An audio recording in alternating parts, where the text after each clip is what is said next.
1 minute যা খুশি করো। আচ্ছা, এগুলো হলো মিষ্টির প্যাকেট। মিষ্টির প্যাকেটগুলোকে আমরা ফেলে দিই না, এরমভাবে কাজে লাগাই। কীভাবে কাজে লাগাবো? এই যে দেখো, মিষ্টির প্যাকেটটা হলো এইরকম, এরকম একটা এরকম, এর নিচে কিন্তু কোনো ফুটোও নেই, কিছু নেই। ঠিক এইরকম মিষ্টির প্যাকেট ছিল, মাথার অংশ কেটে নিয়ে ঠিক এইভাবে তৈরি করে নিয়েছি। এর মধ্যে মাটি নিয়ে গেছি। এইটাতে এই কম উচ্চতাতে সব থেকে ভালো গাছ হয় ধনে পাতার গাছ। এই যে ধনের বীজ আমরা এইভাবে ভিজিয়ে নিয়েছি। যদি এগুলো এই বর্ষার সময় না ভেজালেই ভালো, তবুও আমি 4-5 ঘন্টা ভিজিয়ে রেখে দিয়েছিলাম। এরমভাবে এইটাতে একটা তৈরি করেছি। এরম 3খানা আমি পট পেয়েছি মিষ্টির বাক্স, সেখান থেকে এটা তৈরি করেছি। এই যে ধনে পাতাগুলোকে, এই চারাগুলোকে লাগাবো কী করে? এরম এরম আঁক কেটে নিতে হবে বা দাগ কেটে নিতে হবে।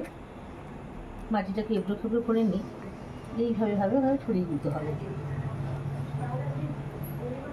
আর মাটির মধ্যে কী কী দেওয়া আসে?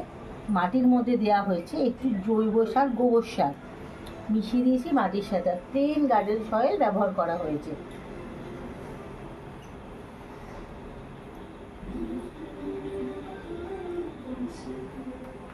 তোমরা যদি চাও, এইটাতে কম মাটি দিয়ে আগে এগুলোকে ভালো করে ছড়িয়ে দেবে, দিয়ে তারপরে আস্তে আস্তে মাটির লেয়ার একটা এখান থেকে করে দিতে হবে।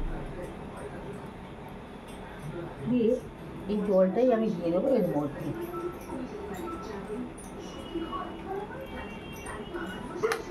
গাছ যেই উঠে যাবে তখন আমি হালকা একটা লেয়ারে মাটির প্রলেপ দিয়ে দেবো এর মধ্যে। এই অবস্থায় সেমি সেজ জায়গায় রেখে দিতে হবে এই জিনিসটা, এই যে পটগুলোকে।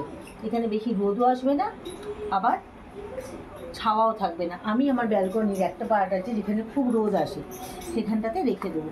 ঠিক এইভাবে দানাগুলোকে আস্তে আস্তে আমি চুবিয়ে দেবো এর মধ্যে।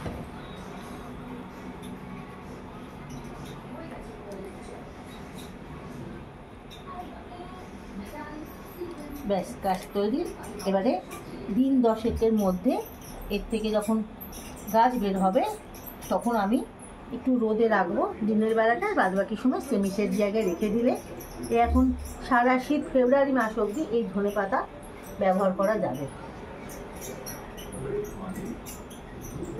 ভিডিওটি যদি ভালো লাগে অবশ্যই শেয়ার করে দিও, লাইক দিও একটা, তাহলেই হবে।